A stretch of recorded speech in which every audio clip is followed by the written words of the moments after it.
Halo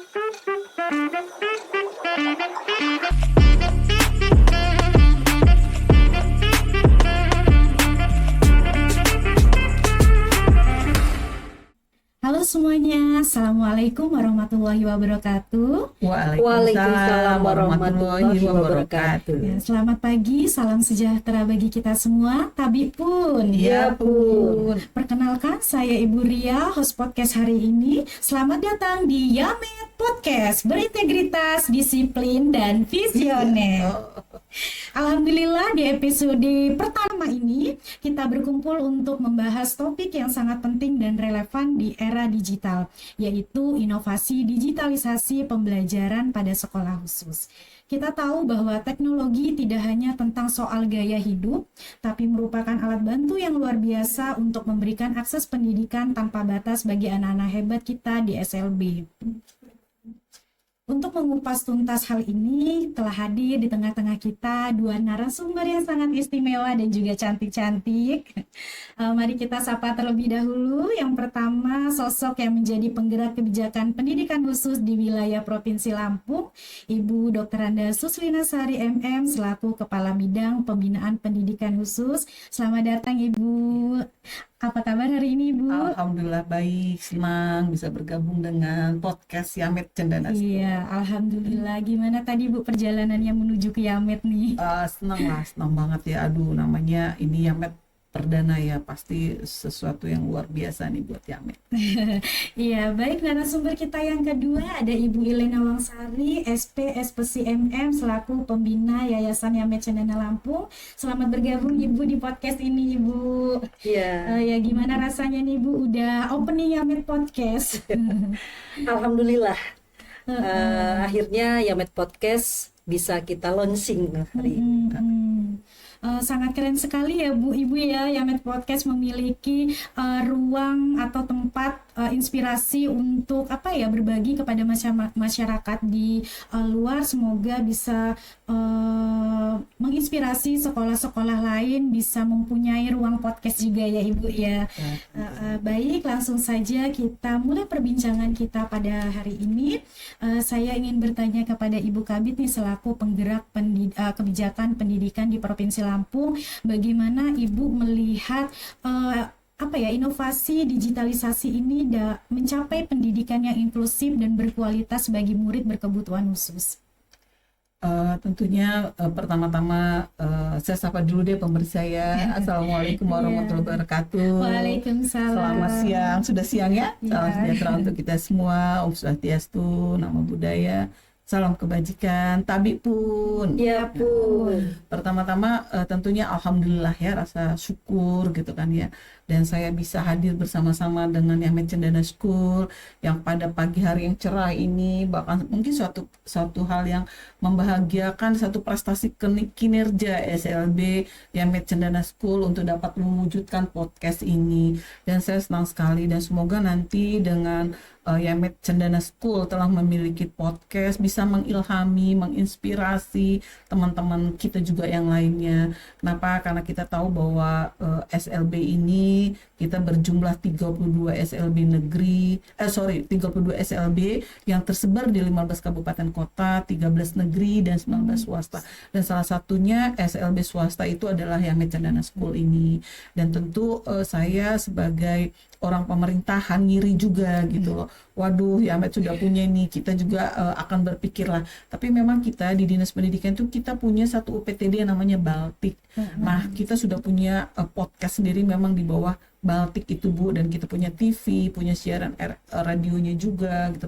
Tapi bagaimana nanti saya bisa mendorong juga teman-teman yang SLB negeri ini gitu kan, sekalipun mereka nanti tidak bisa berdiri sendiri dulu, tapi untuk mengisi keberadaan seperti podcast Yamet Cendana School ini mungkin bisa berkolaborasi ya. Yang paling hebat itu kan kita bisa berkolaborasi sehingga juga mereka nanti bisa mensosialisasikan, menyampaikan program-program unggulan dan capaian-capaian mereka gitu. Jadi bukan hanya nanti untuk Yamet Cendana School saja, tapi ini juga nanti bisa menjadi ruang inspirasi, ruang berbagi teman-teman SLB di Provinsi Lampung tentunya. Alhamdulillah ya Ibu, terima kasih Ibu pembina yayasan gitu kan, yang terus mendorong SLB ini untuk terus berkiprah dan benar-benar dirasakan manfaatnya oleh masyarakat tentunya. Ya, alhamdulillah, terima kasih Ibu juga atas dukungan dan supportnya dari untuk Yamed sehingga terciptanya ruang podcast ini yang sangat menarik ya Ibu ya, dan bisa berkolaborasi dengan mungkin SLB di Provinsi Iya, Lampung bisa pasti. hadir ke sini, kita memberikan inspirasi untuk teman-teman di luar sana. Ya, pasti, insya Allah ya. Iya. Untuk Bu Ilen selaku Iya. pembina, bagaimana Ibu Ilen melihat peran digitalisasi pembelajaran ini sangat penting untuk anak berkebutuhan khusus yang notabene mungkin anak berkebutuhan khusus ini apa sih nggak bisa nih mereka mengenal teknologi ya Ibu ya, tapi memang harus anak berkebutuhan khusus juga harus melek teknologi. Nah itu seperti apa Bu? Baik, halo semuanya. Halo. Iya, alhamdulillah. Memang dari awal saya sebagai pembina Yayasan Yamed Cendana Lampung, saya mempunyai mimpi untuk Yamed School itu punya podcast. Nah, memang di sini Yamed School Cendana Lampung ini mengharapkan, ibaratnya saya pribadi ingin podcast ini menjadi wadah anak berkebutuhan khusus ini kan butuh untuk ibaratnya mengekspos diri juga, yang katanya mereka itu adalah ibaratnya untuk secara sosial itu untuk berinteraksi itu mempunyai batasan-batasan khusus. Dengan adanya podcast ini merupakan suatu ibaratnya wadah untuk mereka menunjukkan bahwa mereka mempunyai kreativitas. Mereka itu juga memiliki cara yang dalam kesehariannya mereka juga punya inovasi, punya kreativitas, dan juga dengan adanya podcast ini itu merupakan salah satu ibaratnya efisiensi di segala bidang untuk anak-anak, karena kan kita untuk mengekspos diri tidak perlu pergi kemana-mana karena ada keterbatasan, tapi dengan adanya hadir di podcast ini mereka bisa mengeluarkan kalau kata saya pribadi itu kehebatannya, karena semua manusia itu memiliki kelebihan. Jadi mereka bisa membersamai kehidupan masyarakat dan kehidupan kita semua.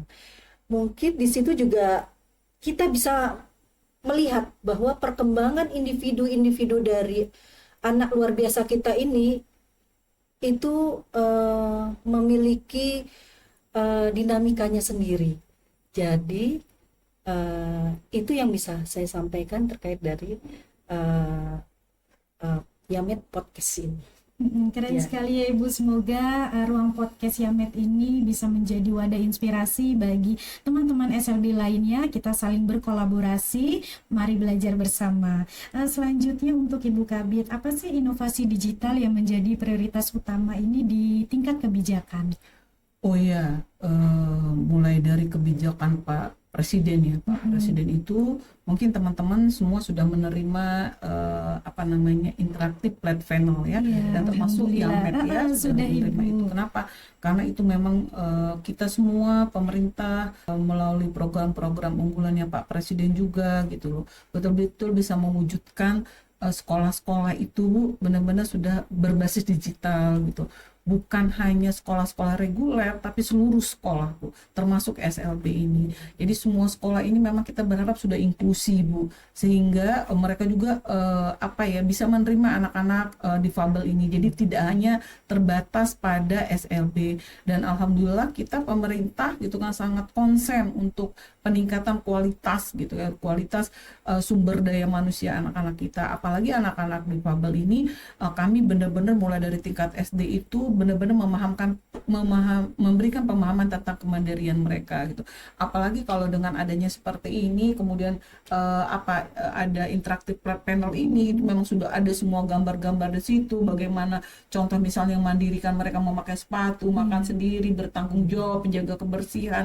Artinya dengan visual ini mereka senang sekali gitu. Bahkan mungkin nanti itu yang untuk tingkat SD SMP-nya mereka bisa bercerita nih apa yang sudah mereka dapatkan selama belajar di Yamed. Mungkin mereka punya inovasi. Oh, contoh misalnya di Yamed ada pertanian yang hidroponik. Oh, dengan senangnya mereka bisa mengekspos gitu bahwa mereka mulai menanam sampai mereka memanen, sehingga semua orang tahu bahwa anak-anak difabel itu bisa berkarya, mereka juga sebagai subjek pembangunan gitu kan. Apalagi anak-anak SMA-nya. Bahkan mungkin saya lihat di Yamed ini juga sudah punya kafe yang mereka bisa magang. Kalau dilihat dari ketunaan mereka mungkin tunarungu, tunagrahita gitu, mereka juga betul-betul bisa magang, kemudian mereka bisa menyampaikan semua hasil-hasil karya mereka dengan mereka berdiskusi, sehingga itu nanti bisa membangkitkan semangat teman-temannya yang lain gitu. Jadi memang kalau pemerintah bahkan mungkin juga sudah terima ya laptop untuk tahun ini, kemudian ada hard disknya juga gitu loh. Yang itu semua memang untuk menampung gitu kan semua kreativitas dan hasil pembelajaran anak-anak. Tentunya ini juga harus diawali dengan guru yang hebat gitu kan. Dia bisa menghasilkan anak-anak hebat. Nah, guru yang hebat tentu mereka juga bisa berbagi melalui podcast ini gitu kan ya. Apalagi sekarang pembelajaran mendalam itu luar biasa. Anak-anak juga harus diajak explore, diajak hal-hal yang kontekstual di lapangan, nah sehingga mereka bisa excited untuk belajarnya. Apalagi nanti mereka diajak, ya ayo nanti sampaikan podcast gitu. Pasti itu hal yang dunia yang baru bagi mereka. Dan saya berharap juga nanti ini memang bisa betul-betul dilihat ini menjadi pilihan. Jadi pilihan oleh Yamed Cendana School, sehingga nanti begitu mereka selesai, mereka juga udah bisa membantu acara-acara podcast gitu kan ya, terutama anak-anak autis mungkin ya, yang memang mereka dengan talenta dan dengan IQ mereka yang begitu baik. Kan anak-anak autis itu kan rasa ingin tahu mereka tinggi gitu kan ya, dan sehingga ini menjadi ajang pilihan mereka juga untuk mereka mengisi pembangunan ini tentunya. Ya. Terkait tentang keterampilan tadi yang Ibu sampaikan, alhamdulillah Ibu Yamed School Cendana Lampung di tahun ini sudah melaksanakan magang Ibu. Jadi ada satu peserta didik kami yang magangnya ada di local farm sesuai dengan keterampilan hortikultural yaitu hidroponik. Yang satunya lagi magangnya di Fizi Cafe Ibu. Kemarin sudah dituntaskan karena kita juga melihat potensi dan kemampuannya, sehingga mungkin kalau magang di sekolah-sekolah lain itu 3 bulan ya Ibu, tapi kita kan lihat kapasitas murid-murid kita, jadi ini juga perdana bagi Yamed School melaksanakan magang. Jadi 1 minggu Ibu dicoba di tahun ajaran ini, 1 minggu magang di Fizi Cafe Ibu. Alhamdulillah mereka mendapatkan pengalaman yang sangat luar biasa sekali terkait dunia kerja dan dunia industri. Sangat senang sekali yang mungkin ketika di sekolah dia bad mood, tapi ternyata ketika sudah masuk magang di dunia kerja mereka sangat senang sekali Ibu. Saya ambil sampel ya Bu, karena memang ini murid saya kebetulan ya Bu. Jadi kalau makan di sekolah itu dia suka lama Bu, tapi ketika dia sudah magang itu makannya bisa cepat Bu, karena merasa mungkin saya udah magang nih di tempat lain, di tempat kerja nih, jadi makannya itu tuh cepat, biasanya sejam 2 jam makan, ini cuma 15 menit tanpa dipantau udah selesai Bu. Jadi mungkin mereka merasa senang, merasa dihargai, merasa ternyata saya juga dilibatkan ya dalam interaksi sosial gitu. Makanya kita ciptakan masyarakat yang inklusif ya Bu ya, supaya di Provinsi Lampung ini bisa menerima anak berkebutuhan khusus dengan lebih baik lagi. Seperti itu ya Bu ya harapannya. Kemudian Ibu Ilen melihat bagaimana sih inovasi-inovasi yang sudah ada di Yamed School Cendana Lampung Ibu? Iya. Memang fokus terkait ini. Sebenarnya saya sebelumnya saya mengucapkan terima kasih kepada pemerintah ini dan juga kepada Dinas Pendidikan, karena fokus kita ini untuk inovasi ini kita memanfaatkan semua fasilitas yang diberikan dari pemerintah, seperti ada yang IFP dan semua yang sudah diberikan oleh pemerintah. Jadi di sini dengan fasilitas yang ada ini, kita bisa melakukan pembelajaran yang mendalam dengan menggunakan peralatan yang ada yang sudah diberikan.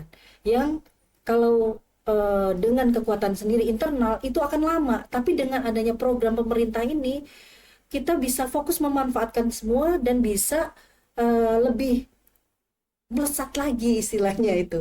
Pembelajaran kita lebih melesat, kemudian dengan pemanfaatan alat ini itu sangat berarti bagi anak-anak didik maupun tenaga pendidikan kita, mungkin gitu. Iya.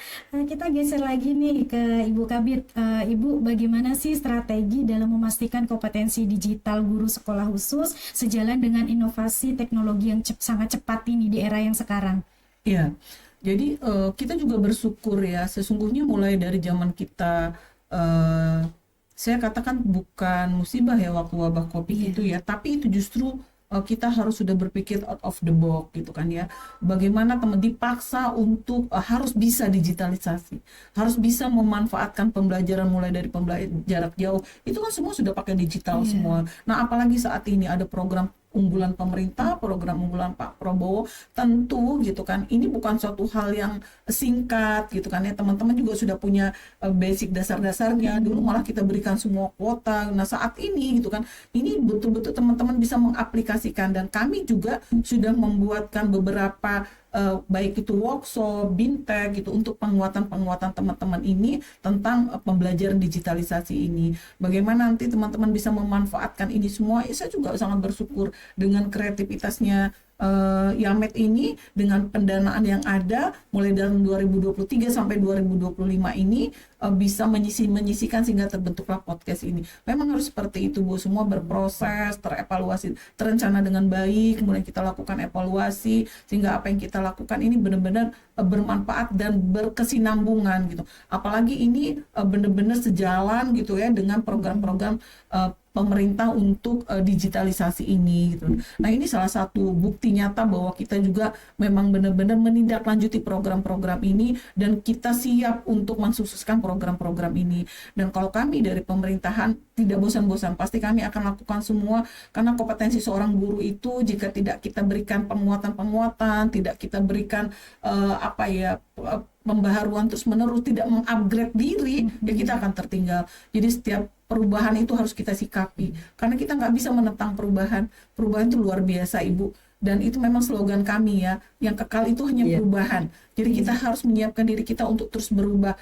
Kalau kita tidak menyiapkan, karena anak-anak itu juga belajar sesuai dengan perkembangan zamannya, mereka dididik sesuai dengan perkembangan zaman mereka, dan kita nggak bisa lagi gitu loh mendidik saat ini sudah dunianya digitalisasi gitu kan, udah gitu alat digitalisasi tidak kita kenalkan, API tidak kita kenalkan, kita hanya berteoris, nggak bisa. Apalagi dari pembelajaran mendalam itu, pembelajaran mendalam itu anak-anak itu diajak ke hal yang konkret gitu kan, kemudian diajak prakteknya seperti apa, melihat dunia luar mereka seperti apa, dan dengan mereka nanti untuk ini, kebayanglah saya anak SMA, satu sebagai narasumbernya, satu untuk jadi hostnya, mereka akan bercerita sendiri gitu kan ya. Tentu itu harus diajari oleh guru-guru yang hebat gitu. Nah, sehingga semua peralatan digitalisasi yang diberikan oleh pemerintah ini juga senang sekali kalau ini bisa dirasakan manfaatnya, bahkan gitu kan anak-anak benar-benar memiliki skill dari semua yang sudah kami berikan ini gitu. Ya, amin. Iya, ya Mesko juga mengucapkan terima kasih ya Bu ya terkait kompetensi guru itu. Alhamdulillah ya Met ya, guru-guru di Yamed School itu selalu mengupdate ilmunya setiap ada pelatihan-pelatihan, workshop-workshop yang dilakukan oleh dinas gitu. Jadi memang sebagai guru itu kita harus menjadi guru yang pembelajar sepanjang hayat ya Bu ya. Jangan kaku gitu melihat perkembangan teknologi kok jadi takut gitu kan. Sesuai dengan materi kemarin Bu, kita belajar grow mindset di pembelajaran mendalam. Betul.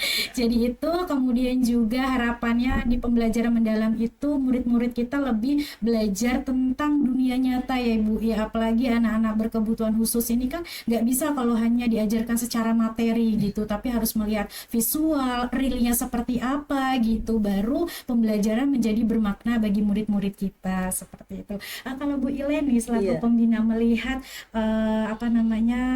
kompetensi digital guru-guru Yamed apakah sudah maksimal atau belum nih? Memang kompetensi itu perlu kita update dan upgrade. Memang merupakan tantangan bagi kita semua, Iya. khususnya juga guru-guru dan tenaga didik ini. Jadi dengan adanya suatu teknologi baru, berarti kita harus mengupgrade dan juga update ilmu, karena mulai dari penggunaannya suatu teknologi itu akan memiliki, ibaratnya kita harus belajar user manualnya nih, kemudian kita bagaimana menggunakannya, dan juga bagaimana kita ibaratnya kita harus mengeksploitasi nih alat kita ini supaya menjadi ibaratnya mendukung semua, mensupport dari cara kita dan juga cara pengajaran kita dan juga untuk penggunaannya.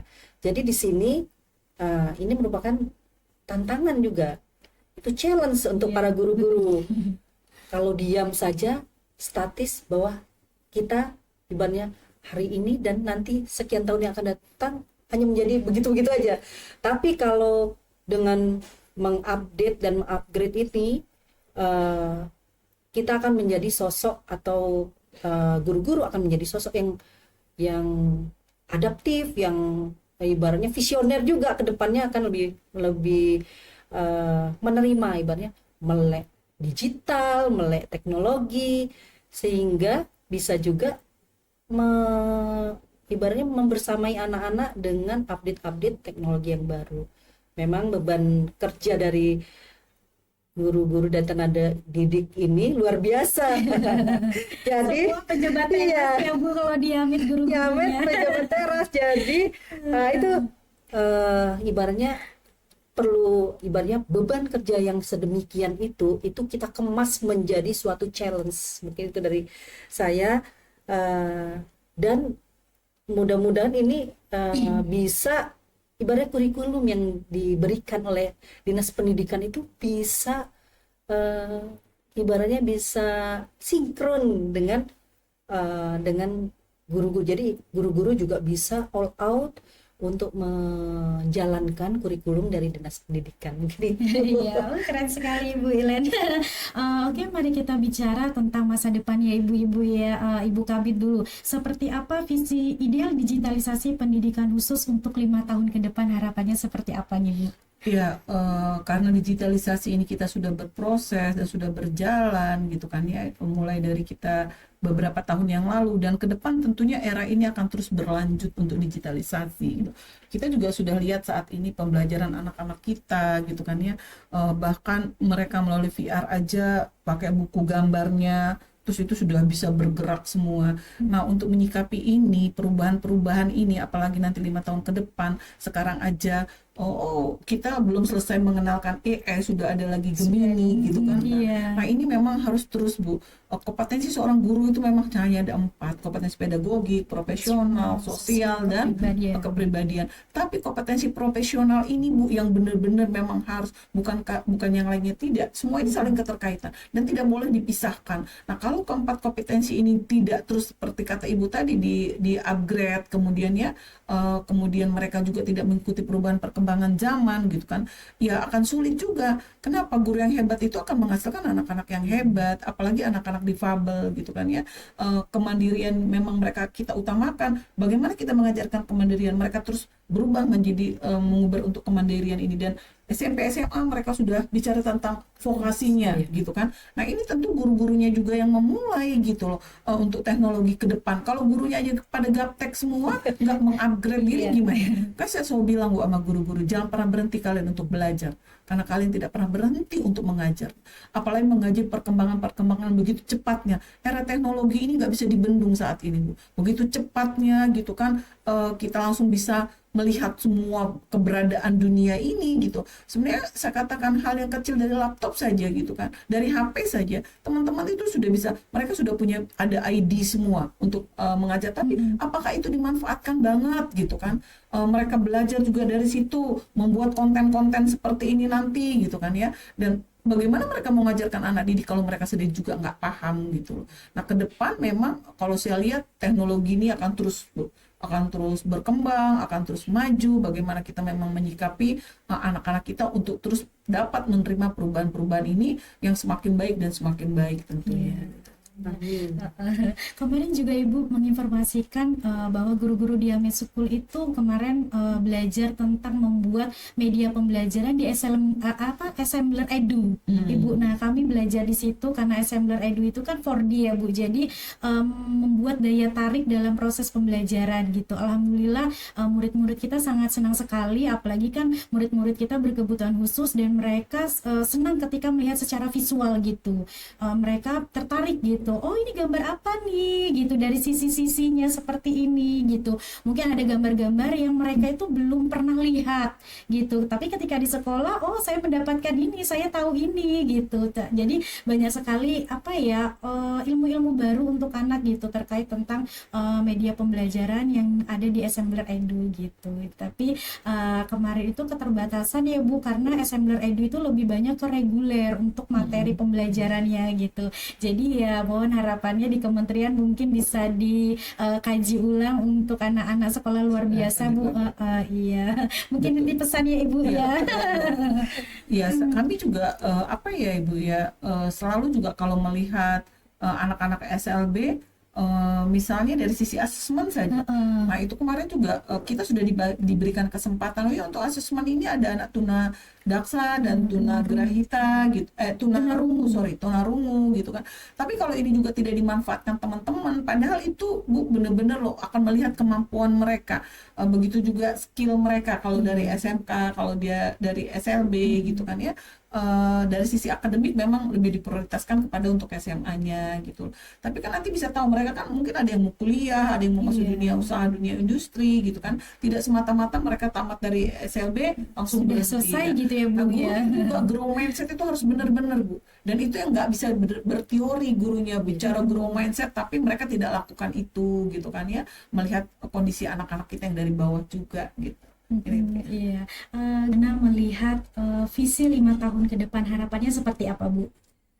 Baik, visi 5 tahun ke depan, di sini kita sudah menghasilkan lulusan dari Yamed School Cendana Lampung. Jadi untuk ibaratnya result dari anak didik yang kita harapkan itu adalah mereka memiliki kemandirian dan juga memiliki skill.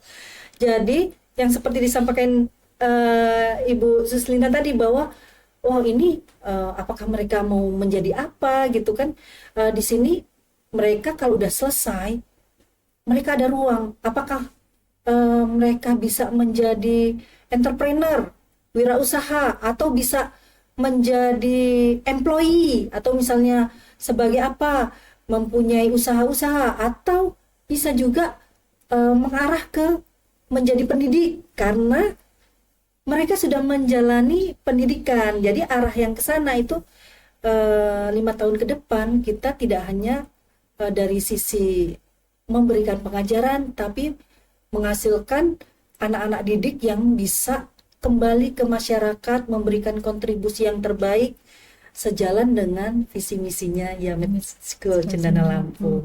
Iya, Bu Kabit, banyak sih kekhawatiran orang tua ya, Bu ya, terutama yang anaknya sekolah di sekolah luar biasa. Mereka itu memiliki kekhawatiran setelah lulus dari SMA mau kemana nih gitu, atau mau dirumahkan saja, atau mau ikut keterampilan yang lain, kursus atau seperti apa gitu. Nah, itu kekhawatiran memang yang masih saat ini menjadi momok bagi orang tua gitu sih, Bu. Makanya Yamed School sedang mengupayakan diharapkan setelah lulus SMA ini murid mau dikemanakan nih. Nah, alhamdulillah juga Ibu Pembina membangun Visi Cafe ini mungkin bisa nanti menjadi wadah anak-anak kita dapat bekerja ya Bu ya, bekerja di sini ya Bu ya. Iya. Jadi nanti Yamed Fiji ini menjadi tempat kerja atau wadah bagi anak-anak berkebutuhan khusus ya Bu ya. Sekalian ini Bu memang kita. Memang ibaratnya sebagai support sistemnya Support system ya, Bu, sekolah, ya. kita juga berharap kalau nanti anak lulus SMA kita, anak spesial kita itu bisa ada bisa melanjutkan ibaratnya keterampilannya, karena di sana saya sudah mulai browsing ini universitas-universitas atau perguruan tinggi kalau ada yang berminat untuk menambah keilmuannya, itu ada tempat-tempat yang menerima anak difabel, anak berkebutuhan khusus. Kalaupun tidak, kita kembali ke yang mindset bahwa langsung berkontribusi ke masyarakat, mungkin itu. Ya, terima kasih Ibu. Yang terakhir Ibu, mungkin Bu Kabi terlebih dahulu bisa sampaikan pesan-pesan untuk para pendidik, orang tua atau masyarakat yang ada di Provinsi Lampung. Baik, saya sebelum menyampaikan itu ya, soal mau kemana nih anak-anak SMA ini tadi, harusnya memang kita ini kan sudah berada di vokasi. Kita ini sekarang sudah berada di ranah vokasi, tidak lagi hanya bicara tentang ranah kemandirian. Oleh karena tadi saya memberikan materi buat teman-teman guru-guru Yamed dan beberapa sekolah yang lain gitu. Bagaimana mulai dari SD mereka memang harus diajarkan mandiri. Ya kita memang harus tega Bu, supaya apa? Mereka betul-betul jangan, misalnya mereka mau pakai sepatu nggak bisa kelas 1 SD gitu, tangan kita udah gergetan mau makainya gitu kan. Itu jangan Bu, jangan tunggu dia sampai selesai. Dan memang kita harus sabar gitu. Kemudian dia makan sampai tuntaskan bagaimana mulai dia makan sampai dia mengemas tempatnya kembali sampai membersihkan gitu kan ya, itu di SD Bu. Jadi nanti begitu dia sudah SD kelas 4, 5, dan 6 dia sudah meningkatkan kemandiriannya. Oleh karena itu di kurikulum itu Bu memang kita sudah mulai masukkan AI komputasional gitu kan ya, mulai dari SD-nya gitu gitu. Kemudian begitu dia SMP ini sudah masuk ke vokasi Bu. Nah, salah satu nanti mungkin keterampilannya mereka bisa jadi host seperti ini gitu kan ya. Nah, jadi keterampilan itu mulai dari SMP. Masa iya 6 tahun nih mereka diarahkan, dia sudah memilih nih sampai dengan SMA, dia tidak ada yang dia dapatkan. Nah, kemudian magang, sistem magang itu juga memang nggak bisa cuma seminggu Mbak. Kalau cuma seminggu itu berarti dia cuma melihat saja, observasi saja. Jadi kurikulum yang kita terapkan itu untuk magang itu bagi anak kelas 12 dilakukan nanti di semester di kelas 11-nya gitu kan ya. Itu adalah 1 semester Bu. 6 bulan. Ya. Nah, sehingga dia betul-betul dia paham dunia kerja gitu kan, di mana yang dia suka sesuai dengan keterampilan yang sudah dia pilih. Misalnya seperti tadi misalnya magang di hortikultura. Berarti dia sudah memilih bagaimana bertani hortikultura itu. Mulai dari petani apa? Palawija misalnya, atau apa buah-buahan misalnya. Kan kalau misalnya anggur apalagi yang bisa pakai itu kan, atau dia sayur-sayuran palawija lainnya. Nah, sehingga dia dimagangkan di tempat itu, dia tahu nih bagaimana kemudian sampai penjualannya gitu. Ini anak-anak kita harus ajarkan. Dan kembali ke sini yang ada, kita sudah punya visi cafe gitu kan. Berarti anak-anak kita sudah memilih tata boga nih. Dan Yamed harus siapkan keterampilan tata boganya. Jadi kalau bagaimana berharap mereka kerja di visi cafe tapi Yamed tidak menyiapkan ada keterampilan tata boganya, itu kan cuma slogan doang, cuma teori aja. Jadi Yamed harus siapkan ruang tata boganya. Ruang tata boga itu bukan seperti ruang dapur kita yang hanya yang penting dia buat nasi goreng ya, enggak begitu juga, karena di situ kita mengajarkan kurikulumnya, bagaimana dia numerasi literasinya juga akan ada di dalam situ gitu kan ya. Kemudian K3-nya, terus dia akan berwirausaha nanti akan seperti itu sampai pada saat pemasarannya. Nah, apalagi nanti hasil karya dari tata boga itu dia bisa bawa ke sini, dia bisa praktek di sini. Jadi dia bukan hanya sebagai yang di depan tuh yang melayani, tapi dia juga ikut membuat produk-produk yang dibuat oleh Visi Cafe ini, tapi tentu yang diajarkan oleh guru-gurunya. Misalnya apa? Bagaimana dia buat proses nugget yang baik, buat spaghetti gitu kan, mulai dari mie goreng dulu gitu. Itu dari anak SMP loh Bu. Iya. Nanti tingkat kesulitannya akan terus sampai dia tamat SMA. Sehingga dia tamat SMA itu, Bu, dia sudah punya kemandirian, dia sudah punya keterampilan yang begitu nanti diterima, oh dia sudah bisa loh gitu kan, atau dia mau berwirausaha, dia sudah bisa. Persoalannya sekarang SLB kita ini belum, tidak semuanya, tapi belum sepenuhnya menyiapkan ini, dan ini kita juga baru memasuki tahap untuk